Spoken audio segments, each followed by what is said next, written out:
कराची से अली ज़मान अवान की रिपोर्ट शामिल करते हैं। कराची जिला वेस्ट, मंगूपीर, खैराबाद, मदीना कॉलोनी के हज़ारा चौक पर हर साल की तरह इस साल भी सालाना उर्स हज़रत इमाम मूसा काज़िम अलैहिस्सलाम बड़े अकीदत व एहतराम के साथ मनाया गया।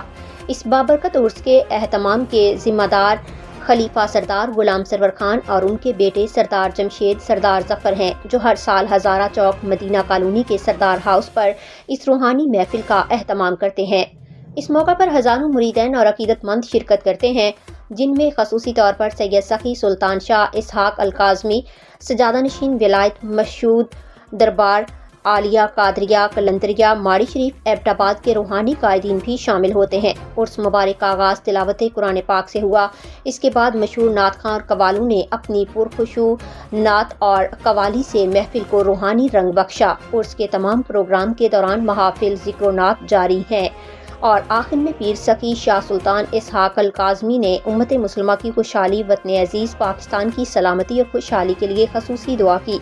ये बाबरकत रिवायत हर साल बाकायदगी से जारी है, जहाँ पाकिस्तान भर से मुरीदैन, समाजी, सियासी और कारोबारी शख्सियात भी शिरकत करती हैं और रूहानी फैज़ हासिल करते हैं।